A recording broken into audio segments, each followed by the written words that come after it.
a través de la radio y por supuesto las plataformas de internet. Ya es viernes. Ya es viernes y en un ratito más a descansar se ha dicho. Además ya nos dijo Hernández Unzón, nos lo adelantó, que vamos a tener temperaturas mucho más suaves, casi primaverales. Así es que bueno, vienen días diferentes después de jornadas de mucho frío. Fíjese que también esperamos que el COVID deje de golpear. El último dato es que entre ayer y hoy murieron 457 personas, lo cual sigue siendo muy alto. 21.449 nuevos contagios. Joe Biden dice, había dicho que el miércoles, ahora es viernes, pero hoy dijo lo siguiente. El presidente de los Tenemos razones para pensar que las fuerzas rusas tienen la intención de atacar a Ucrania en los próximos días. Pensamos que van a atacar la capital, Kiev. Si Rusia opta por esta vía, será responsable de una guerra catastrófica. En este momento estoy convencido de que él ha tomado una decisión.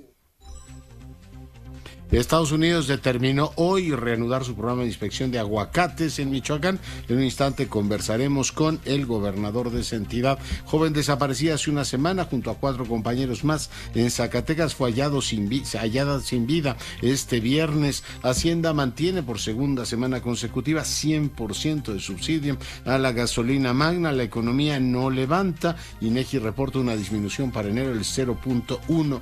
Roberto Palazuelos, yo creo que vieron la encuesta que hoy publica el Universal, tendría 9% de intención de voto y después de su escándalo, hace un ratito platicó con Azucena Uresti y esto le dijo. Por mis muy malas declaraciones que hice yo, desafortunadas, estaban preocupados de que yo fuera a manchar la imagen del partido, la marca a nivel nacional con mi candidatura.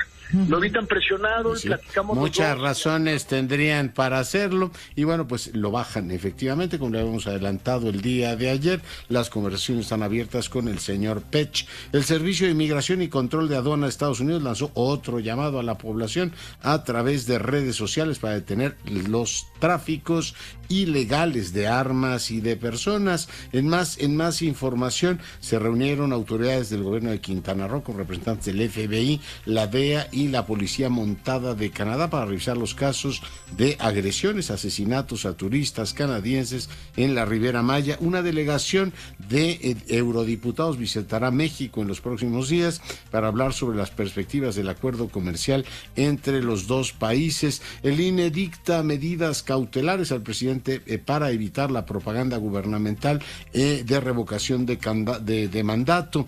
Periodistas españoles mandan una carta al propio presidente pidiéndole que pues garantice las condiciones mínimas para el ejercicio del periodismo y por supuesto la vida de las personas. El gobernador de Tamaulipas, Francisco García Cabeza de Vaca, y el embajador Ken Salazar recorrieron el río Bravo, donde se proyecta la construcción de un parque binacional. El presidente estuvo en Chihuahua, por cierto, hoy tomó un avión de la Fuerza Aérea, no viajó en vuelo comercial y bueno, pues se trasladó efectivamente a Piedras Negras. En más información, imputa a la Fiscalía General de la República al presidente del Tribunal de la UNAM, Eduardo López Betancourt, por presunto hostigamiento sexual. Han sido detenidas 28 personas relacionadas con el ataque en contra de las familias Levarón, dijo el secretario de Defensa, Luis Crescencio Sandoval. Vamos a hacer una breve pausa, regresamos en un instante.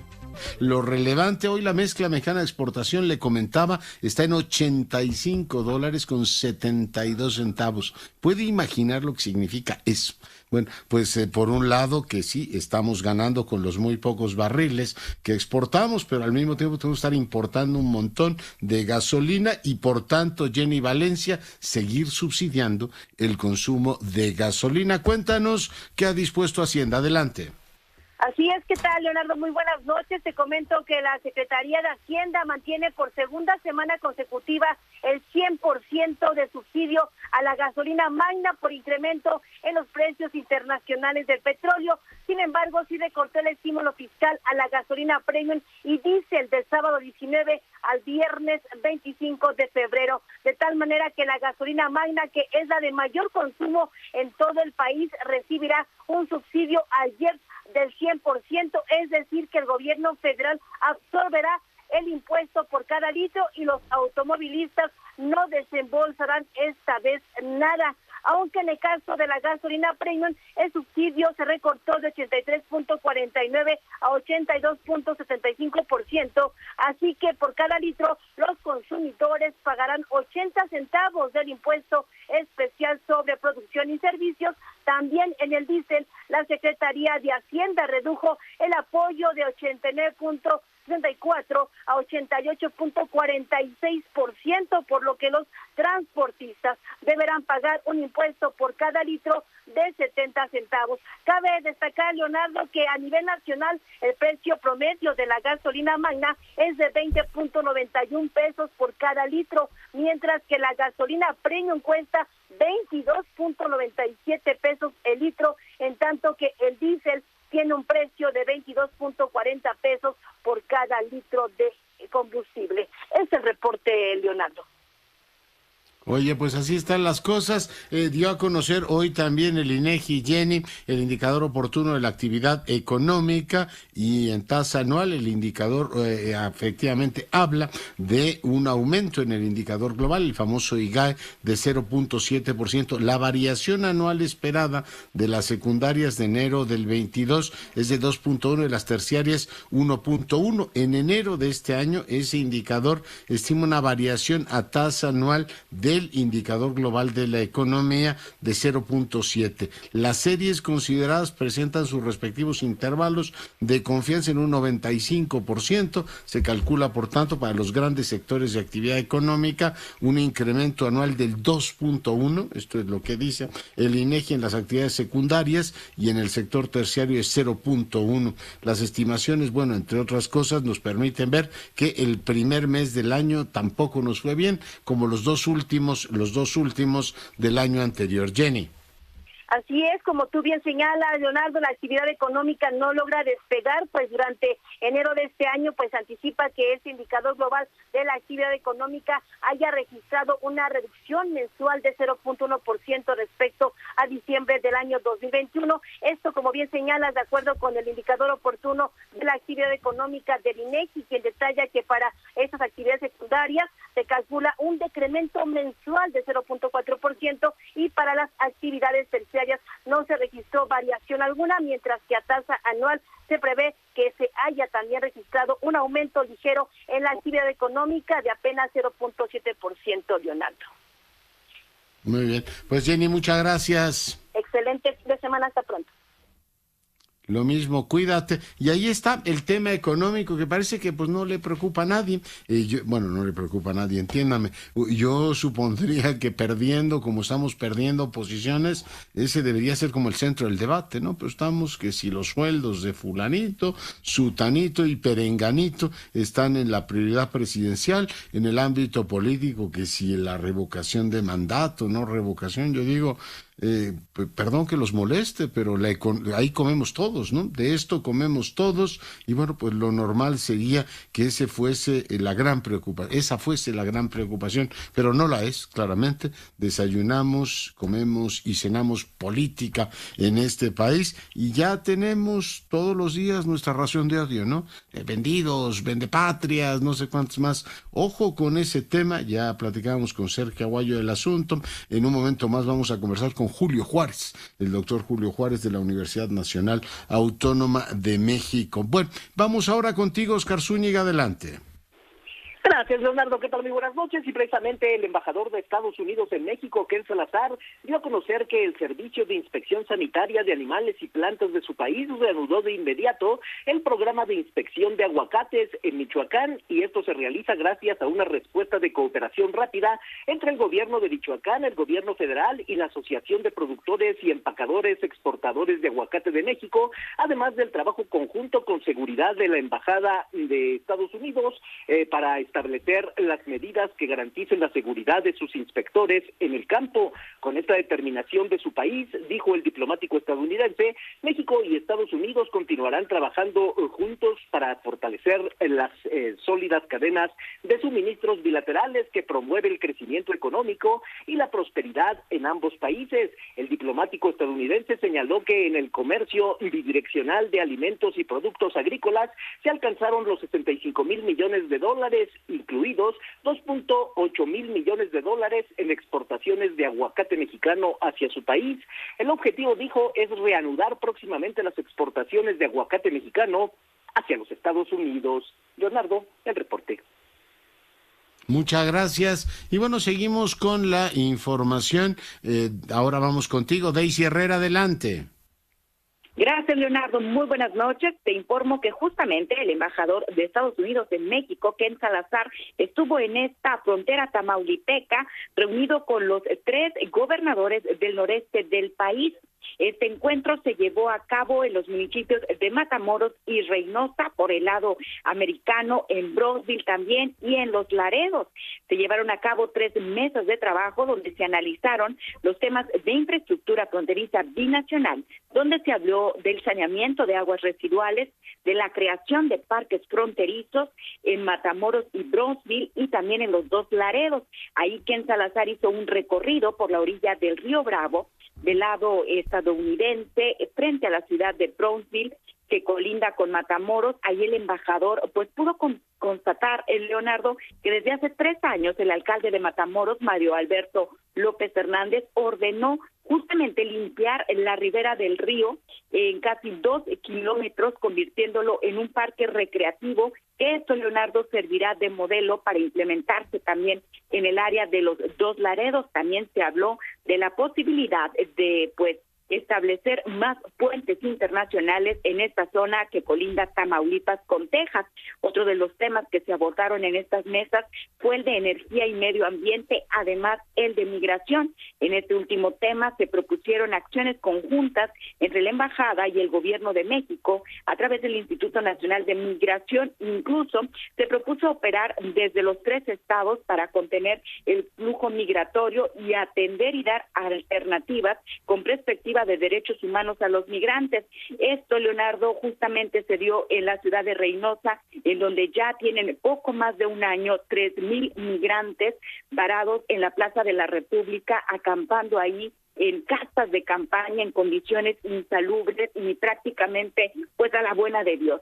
Se propuso al menos que se les pueda dar a ellos un refugio digno con perspectiva justamente de derechos humanos para que puedan esperar en tanto se resuelve su situación migratoria en Estados Unidos. Este encuentro se llevó a cabo con la presencia del gobernador de Tamaulipas, Francisco García Cabeza de Vaca, con el gobernador de Nuevo León, Samuel García, y con el gobernador de Coahuila, Miguel Ángel Riquelme Solís.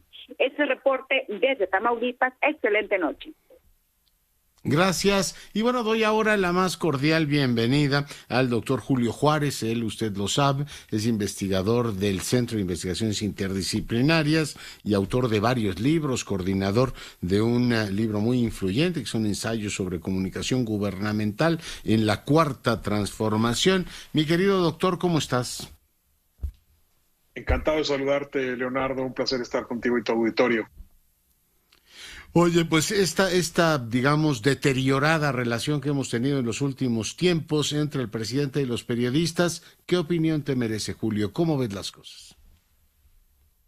Mira, habíamos hablado tú y yo en tu programa hacía ya unos meses sobre un proceso en aquel momento gradual de algo que yo llamaba una degradación de la relación comunicacional que el gobierno tiene con no solamente un interlocutor natural que son los medios de comunicación y las y los periodistas que trabajan en los medios de comunicación.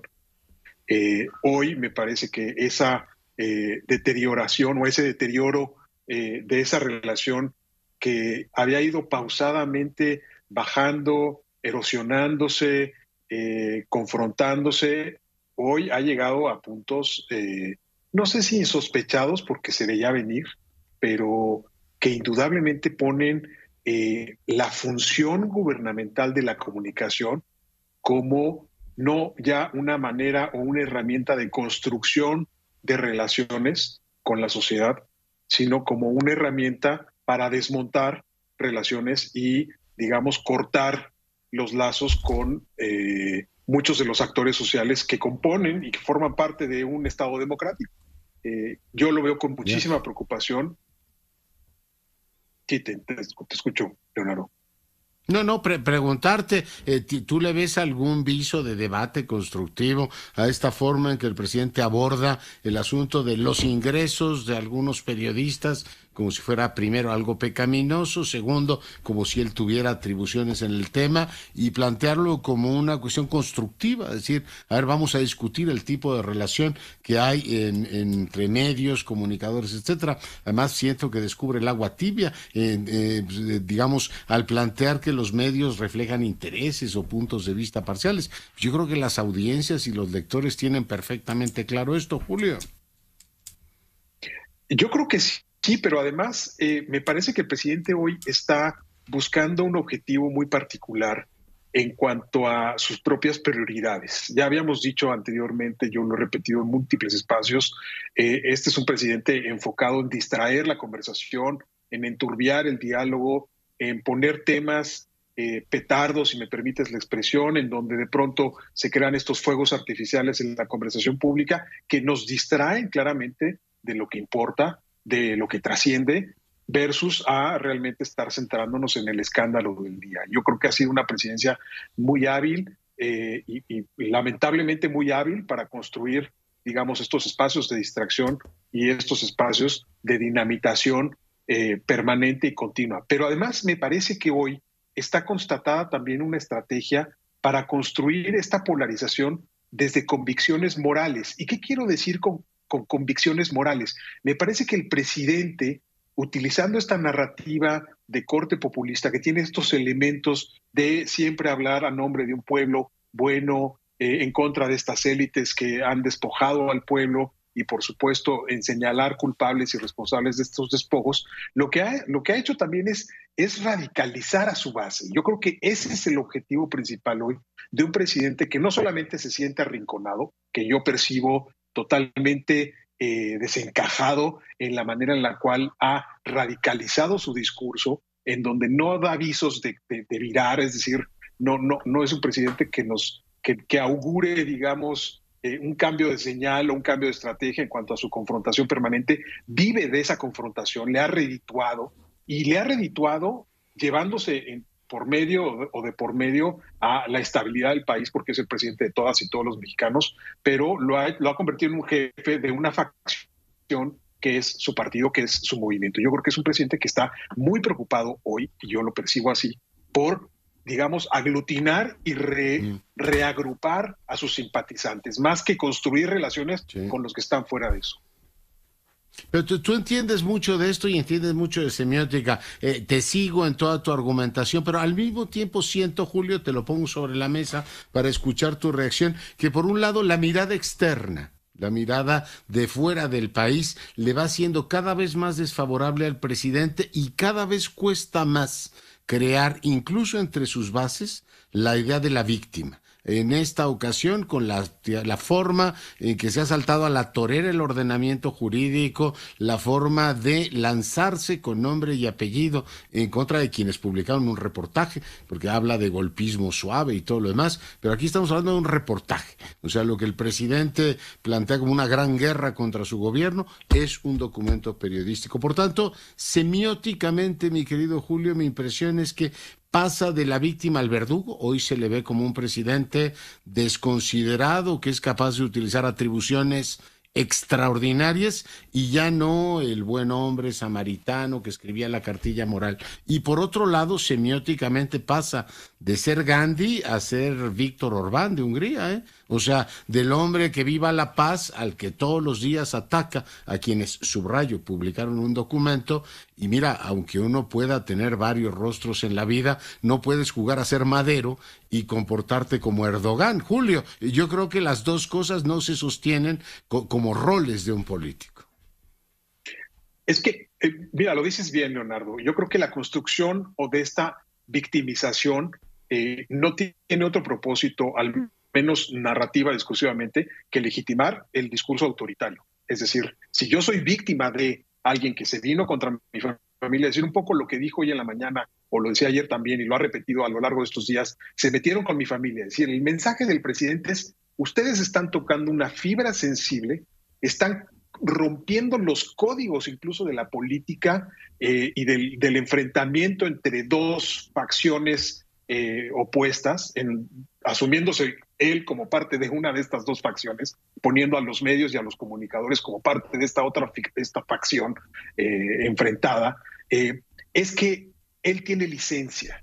Y a mí me preocupa muchísimo a qué se refiere el presidente con esa licencia. Es decir, ¿qué nos está queriendo decir cuando en esta victimización él se está literalmente expidiendo a sí mismo un cheque en blanco y a su propio gobierno? Es decir, yo puedo revelar información personal, privada, protegida, incluso pedirle al organismo del Estado mexicano garante de proteger esa privacidad, de que sea contrario, digamos, que traicione el espíritu de su propia misión, que es el INAI, y es la respuesta que me parece muy pertinente del Instituto Nacional de Transparencia, que le dijo al presidente básicamente lo contrario a sus solicitudes y que le negó aperturar esa información. Pero lo que él está haciendo es construir, repito, ante su base y ante su propio discurso, que él puede hacer y tiene licencia para hacer lo que considere que está en su derecho. Es decir, ¿por qué me refería yo al tema de las convicciones morales? Porque cuando tú te insertas en una discusión de lo bueno y lo malo, la legalidad está a un lado, ¿eh? O sea, aquí ya no importa lo que digan las leyes o si algo es constitucional o anticonstitucional. No, aquí importa una lectura moral respecto a lo que está bien y lo que está mal. Y este presidente lo que nos está diciendo y nos ha estado diciendo en los últimos años es, él sabe claramente dónde está la línea entre lo bueno y lo malo y va a actuar en consecuencia. Y la ley es simplemente un estorbo o un referente, digamos, satélite a esa convicción moral que él está incentivando y está proponiendo para él y para su base. Sí, totalmente. El tema de rebasar el secreto fiscal, pues mañana podría decir, quiero legitimar Pegasus y espiar a mis enemigos. Total, pues me estoy defendiendo de ellos, que de hecho lo hace, ¿no? Porque finalmente la información que obtiene, incluidos sus ingresos, no se pudieron, aunque él dice que le llegaron por una vía, no se pudieron obtener más que por canales subrepticios que los estados tienen, Julio, hay que recordarlo, para defendernos de los enemigos de la Constitución y del orden público, no para perseguir a los rivales políticos. Sí, parece haber una especie de satisfacción personal en la construcción de esta argumentación. Es decir, yo noto un presidente sí arrinconado, molesto, manipulador, pero también lo noto como muy satisfecho con su argumento. Es decir, no encuentra él un problema en la lógica que ha ido construyendo y que creo que hoy tiene a la conversación pública en un estado de hipertensión. Así como a la hipertensión se le conoce como la enfermedad silenciosa, que no te vas dando cuenta hasta que de pronto viene ya un derrame porque las arterias son incapaces de transmitir ese nivel de presión arterial. Bueno, me parece que hoy la conversación pública se encuentra en un altísimo nivel de presión, en donde muchos de los actores que forman parte, incluyendo a los propios medios de comunicación, han ido elevando el tono y han ido metiéndose en una lógica de confrontación en gran medida propiciada por esta renta de corto plazo que el presidente ha estado buscando en su afán de distraer, de controlar, de amedrentar, de asusar y de contradecir, digamos, a su propio discurso, pero que me parece que nos tiene hoy en México, a 2 años todavía de una elección presidencial que se va a poner color de hormiga, en un nivel, digamos, de tensión y de exacerbación de la polarización de la que se ha estado hablando. Es decir, ya no es solamente posiciones, me explico, quizá un punto de acuerdo, ¿no? Hoy cada vez vemos que esa disposición a encontrar esos puntos de acuerdo está lejos de concretarse, está cada vez más distante. Si leemos simplemente el posicionamiento de los gobernadores de Morena y de los senadores respecto al respaldo, este respaldo muy priista de los 60s, de aquí estamos, señor presidente, con usted. Si leemos el tono, el lenguaje que utilizan yo estoy seguro los legisladores... que Fidel Velázquez se avergonzaría, Julio. Diría, muévale un poquito, exacto, ahí que aparezca que somos autónomos, ¿no? Se ruborizaría con la utilización, ¿no? El presidente encarna. A ver, Leonardo, ¿en qué país estamos viviendo? O sea, estos, si les pusieron el texto para que lo firmaran, mal. Si lo sacaron ellos por su propia creatividad literaria, peor todavía. Es decir, ¿cuál es la concepción de un legislador, de un partido político que está en el poder, para redactar una carta de apoyo en donde la oposición es una traidora del pueblo. Es decir, entonces vivamos en el totalitarismo, es decir, una carta de adhesión a una visión totalitaria del Estado mexicano. Me parece que es gravísimo lo que pasó esta semana. Y sin embargo, como lo decías tú muy bien, pues seguimos todos atorados un poco en estos escarceos y en estas llamadas de humo, llamaradas, pero en realidad todo esto está degradando poco a poco el piso a partir del cual nos relacionamos unos con otros, particularmente una institución tan importante como la Presidencia de la República. Oye, yo lo que no había tenido nunca tan claro, Julio, como en esta discusión, es que en la semiótica la materialidad cuenta y cuenta mucho. Una cosa es imaginarte cosas y que te digan pasó esto, pasó aquello, o desvió tanto dinero, pero ver una casa. Hoy leía un columnista del Universal diciendo, en este país, desde la colina del perro hasta la casa gris, la materialidad de la casa es un mensaje potentísimo, Julio. Sí, es uno de los ejercicios más antiguos quizá en estrategias de comunicación. Es decir, yo te puedo decir, imagínate un elefante rosa, y luego te puedo decir, no te imagines un elefante rosa. Pues ese elefante rosa está ahí en tu cabeza. Es decir, imagínate una casa gris, ¿no? No te imagines una casa gris, no existe, ¿no? Pues ya la casa está ahí, ¿no? Hay una imagen que corresponde a las palabras, y eso es un poco la debacle a la que se enfrentó esta semana la Presidencia de la República en tratar de desmentir algo que pues claramente le ha dado la vuelta, ya no solamente en su lógica muy nativista de lo que pasa con los medios en México y sus canales de YouTube que difunden toda esta desinformación y amplifican el mensaje presidencial, sino que ya también está trascendiendo otras fronteras, que hay gente que está viendo este fenómeno desde fuera y que empieza a señalar a México como un punto de riesgo. Es decir, esta tonalidad en la cual el país, en este mapamundi de países que están enfrentando regímenes autoritarios o líderes con tintes autoritarios, pues México claramente empieza ya a destellar, a mandar una señal en el plano internacional en donde aguas, algo está pasando ahí y algo que nos debe de preocupar a todos adentro y afuera también del país. Sí, traemos ahí una pasión turca que a mí me preocupa mucho. Y de pronto descubre el gobierno que se usan bots. Y dice uno, qué barbaridad, qué novedad, qué bueno que se dieron cuenta que eso ocurría. Yo lo que no sé si hay suficiente transparencia por el lado del gobierno de cómo operan los suyos. No, y luego hay periódicos que se dan cuenta que les pagan a esos bots cuando muchos de estos periódicos también les tiran la mano para que el gobierno los infle, los apapache, los consienta, como viene sucediendo desde hace décadas. Es decir, no estamos inventando el agua tibia, pero lo que sí vemos es que ante la promesa de un régimen que iba a transformar la relación de los medios con el poder, lo que hemos visto es un encarecimiento de esa relación a partir de un discurso que hostiga, que golpea, que mantiene, digamos, en una tensión permanente y constante, sin construir absolutamente nada, porque si tú analizas lo que pasa los miércoles en esta supuesta ejercicio de transparencia y de aclaración y de desmentidos, pues no es más que una palestra pública para no poner al culpable de la semana y tirarle con todo y luego salir a decir, bueno, aquí no se censura, ¿no? Pero abran la boca y nosotros los vamos a traer aquí, les vamos a poner su carita, les vamos a decir cuánto ganan, quiénes son, y ahí está el pueblo bueno, puede ver y mirarse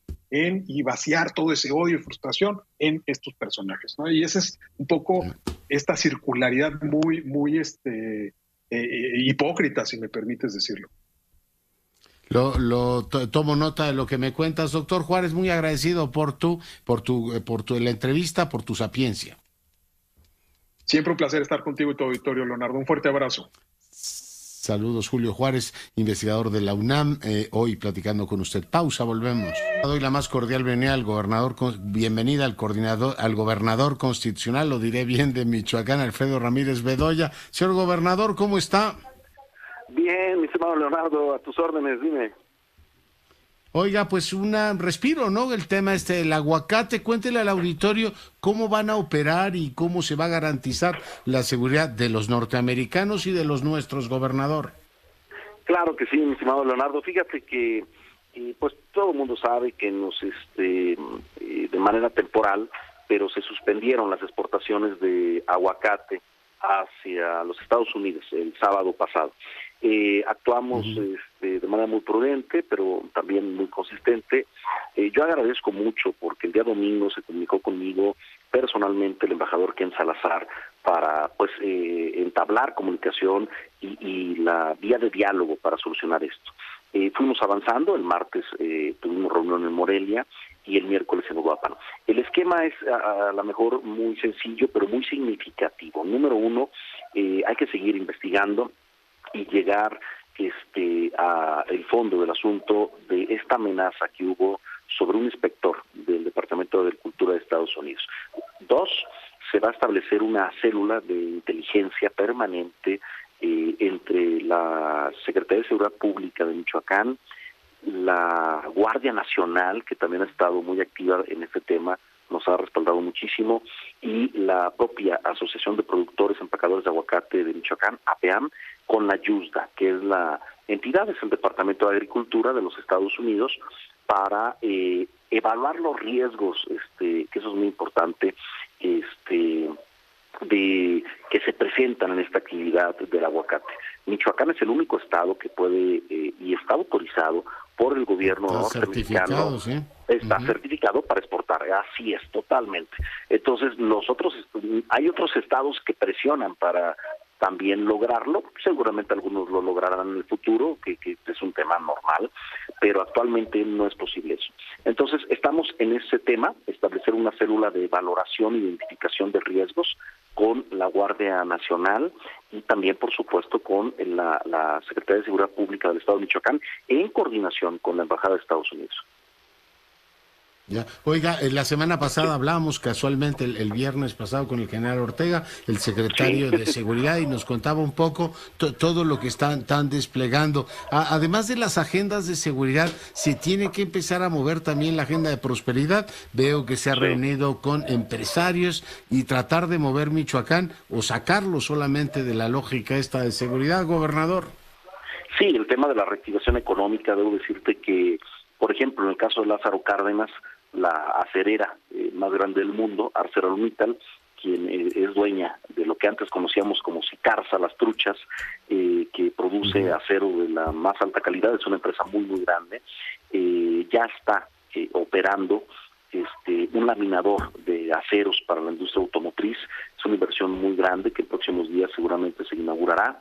Ya salió el primer rollo de acero especializado para la industria de blancos e industria automotriz, una inversión impresionante, pero también la reactivación económica en Michoacán pasa por el turismo, pasa por el tema, tú lo sabes, de la mariposa monarca en el oriente de Michoacán, la Noche de Muertos, que nos fue muy bien el año pasado, y difundir las bellezas de Michoacán. No se acaban las bellezas de Michoacán, gobernador, no se acaban. No, tenemos que conservarlas, es todo un reto conservarlas. Estamos buscando que Pátzcuaro sea patrimonio cultural de la humanidad. Nos está ayudando mucho el canciller Marcelo Ebrard Casaubon en ese tema para lograr este distintivo, este reconocimiento nacional internacional de la UNESCO. Pero ese tema del aguacate es fundamental, Leonardo, porque mira, se exportan 3,000 millones de dólares. El año pasado, 2021, fue la cifra récord, 3,088 millones de dólares de aguacate exportado a Norteamérica. Eso es una cifra impresionante y tenemos que cuidar nuestra industria, que sea ambientalmente también sostenible, por supuesto, y esto fue un gran reto. Aunque siempre yo noté el interés de los norteamericanos, de la Embajada de Estados Unidos, porque pronto lo solucionáramos. Y bueno, el día de hoy se da el anuncio que a todos nos da una grata noticia de que ya podemos exportar aguacate de Michoacán para el guacamole de los norteamericanos. 3,000 millones son muchos, el holy guacamole, como dicen ellos, pues sigue fluyendo. Gobernador, pues le agradezco muchísimo que haya estado esta noche con nosotros. No, al contrario, yo te agradezco mucho, saludo a todo el auditorio y estamos también aquí para cualquier tema de Michoacán, a la orden para cualquier información. Te mando un saludo y buen fin de semana a todos. Igualmente, gobernador. Es usted muy amable. Alfredo Ramírez Bedoya es el gobernador constitucional de Michoacán, hoy conversando con usted. Y bueno, son las 20:42. Doy ahora la más cordial bienvenida a la diputada Eufrosina Cruz. Me ha llegado un libro muy, escrito efectivamente con el alma, se llama Los sueños de la niña de la montaña. Eufrosina, bienvenida. Muchas gracias, don Leo. Muchas gracias por esta oportunidad. Más que hoy estar como diputada, hoy estoy con usted como Frosina, como esa niña de la montaña, que precisamente el libro, Los sueños de la niña de la montaña, que pues era mi sueño, era mi reto, es mi segundo bebé. Y hoy quiero compartirlo con usted, con su público. Ojalá que me hagan el honor de adquirirlo. Y es un libro en donde precisamente hablo de mi historia, hablo de mi lucha, hablo de mi paso por la política, por supuesto, pero sobre todo quiero llegar a las niñas y a las mujeres, decirles que a pesar de la adversidad uno puede lograr sus sueños, a pesar de que el mundo te diga que no mereces salud, que no mereces educación, uno tiene que arrebatárselo a la vida. Entonces de eso habla este libro, que me costó más de 2 años volver a llorar, volver a reírme, volver a vivir cada episodio de mi vida hasta hoy, a mis más de 40 años. Oiga, por supuesto, 40 años llenos de proyectos consolidados. Cuando yo la escuché hace algunos años, que tuve la fortuna de entrevistar a la diputada, bueno, pues me impresionó su historia, cuando le iban a casar, cómo sale, cómo efectivamente da una lucha en el ámbito jurídico y simbólico para obtener sus derechos, ser alcaldesa, etcétera. Por supuesto que me impresionó y me marcó, pero verlo codificado en un libro que tengo aquí ya es otra historia, Frosina. Efectivamente, decir a las mujeres, decir también a México, que también habla este libro de cómo que se tiene que reaprender a ver a los pueblos indígenas, como yo lo he dicho aquí y en donde sea, que no somos grupos vulnerables, somos personas capaces también de decidir lo que queremos, solamente queremos oportunidad, y de eso también habla el libro. Imagínense esa niña que iba con su burrito a traer leño, esa niña que desafiaba las reglas de papá, que no sabía leer, no sabía escribir, y que haya logrado cambiar la constitución de su estado, de su país, y que la ONU haya adoptado su iniciativa.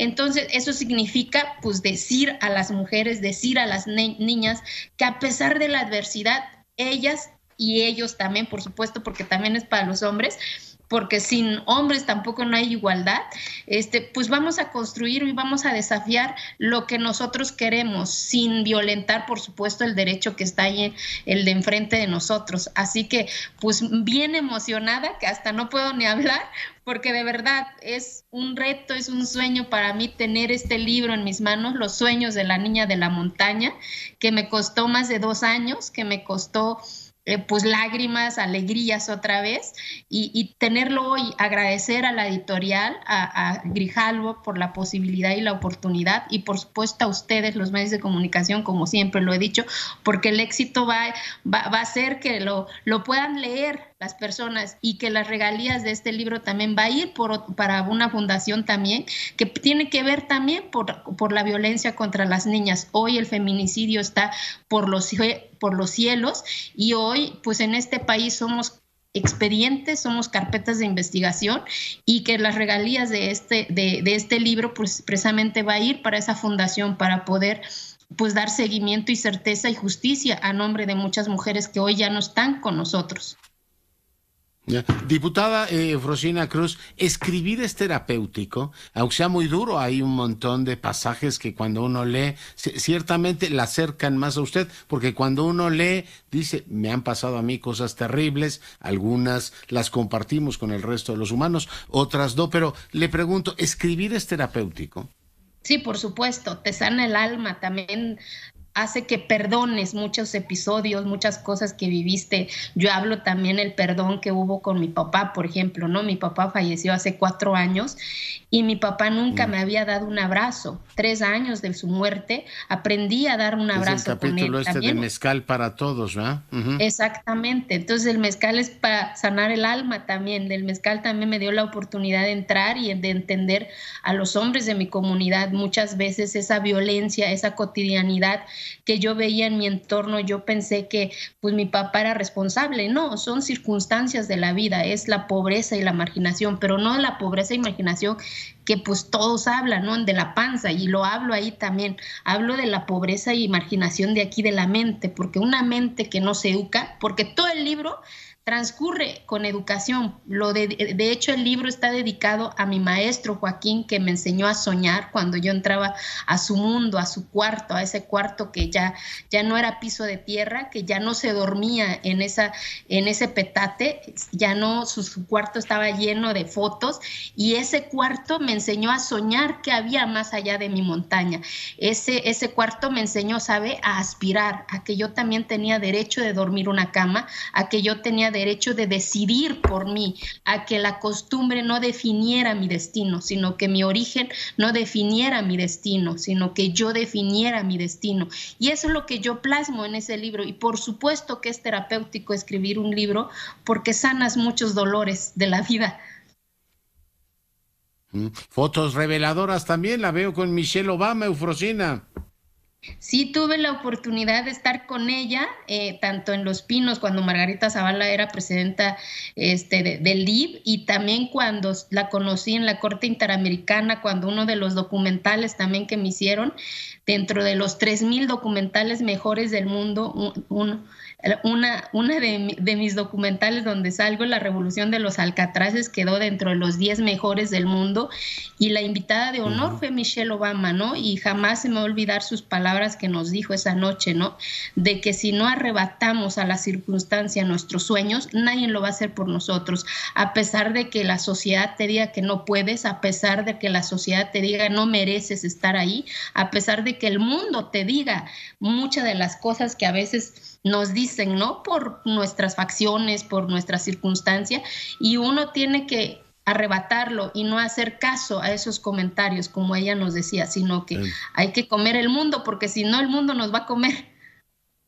Ya. Oiga, leía más adelante que uno de los libros que más le ha impresionado y uno de los liderazgos que también le ha marcado es Barack Obama, ¿no? Su marido, el marido de Michelle Obama. Sí, por supuesto, porque es uno de los políticos que yo admiro a nivel mundial, digamos, porque creo y estoy convencida que rompió paradigmas, porque pues hoy es el líder de opinión en un país que se supone que es de blancos, y que pues un hombre de color pues hoy sea un hombre poderoso en su opinión, poderoso en sus acciones, y eso también te indica que no importa tus facciones, no importa tu origen, lo que importa son tus acciones, lo que importa son tus convicciones, lo que importa es lo que tú haces para cambiar eso que no te gusta, para cambiar eso que te lastima o que lastima a la sociedad. Uno tiene que accionar, si no, nadie va a accionar por nosotras y por nosotros.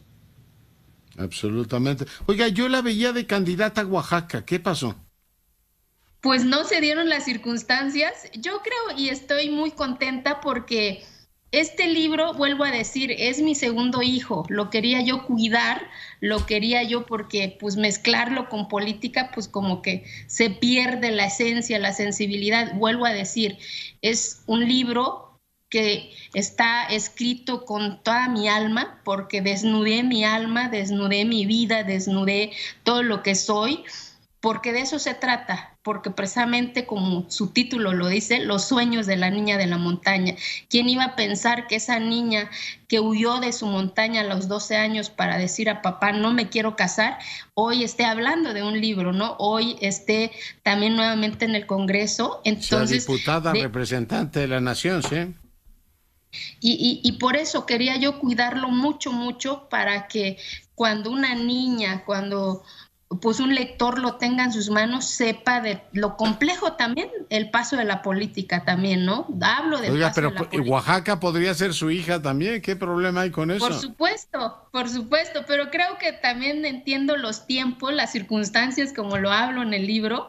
Entonces, hoy es mi libro, lo quiero cuidar, como mi hijo Diego, hoy esta niña, los sueños de la niña de la montaña, quiero que todo México lo tenga en sus manos, que una biblioteca lo tenga, porque de verdad habla de esos retos que toda la sociedad a veces enfrentan y de repente dicen, ya no puedo, ¿para qué chingado le sigo, no?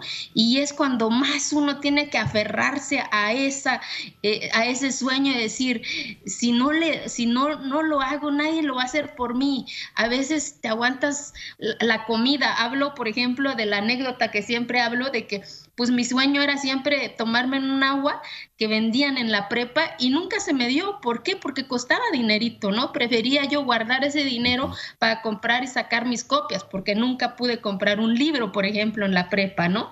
Y entonces, en esas circunstancias que dices, ¿por qué? ¿Por qué yo tengo que pasar esto? Y ves a otros que pueden comprarse zapatos de moda, pueden comprarse el celular de moda, ¿no? Entonces empiezas a decir que es inequitativo esa circunstancia, pero al final vas entendiendo que son circunstancias de la vida, pero que tienes que aferrar a eso que no te gusta y tener esa aspiración y ese hambre de decir, bueno, si no lo tengo hoy, mañana lo tendré, ¿sabe? Hasta el hambre pasa. Los sueños no pasan si uno no lo construye. Ya, oiga, pues es un libro muy bonito, es un libro inspirador y estoy seguro que para Diego, Una luz llamada Diego, va a ser un libro inspirador y que marcará por supuesto lo que espero que sea una vida próspera, brillante y tremendamente feliz. Eufrosina, pues muy agradecido, diputada, que me haya concedido la entrevista el día de hoy. No, al contrario, muchas gracias por siempre ser aliado y de verdad, ojalá que me den la oportunidad de tener este libro en sus manos y que sea parte de sus sueños. Muchas gracias, don Leo, como siempre, por ser un gran aliado de nosotras las mujeres de los pueblos indígenas y de decir a este México que los pueblos indígenas no somos grupos vulnerables, que tenemos aspiración, que tenemos sueño, que queremos decidir por nosotras y nosotros y que nunca más un México sin sus pueblos indígenas. Nunca más, tiene usted toda la razón. Eufrosina Cruz, aquí está su libro, Los sueños de la niña de la montaña. Y bueno, pues muchas gracias, Eufrosina. Con esto nos vamos. Yo soy Leonardo Curcio, le agradezco muchísimo su compañía. Le pido que se cuide y se cuide mucho. Sigue habiendo muchos fallecimientos, así es que hay que mantenerse con la sana distancia y con toda la prudencia, disfrutar del fin de semana. Nos vemos el lunes, sea rabiosamente feliz.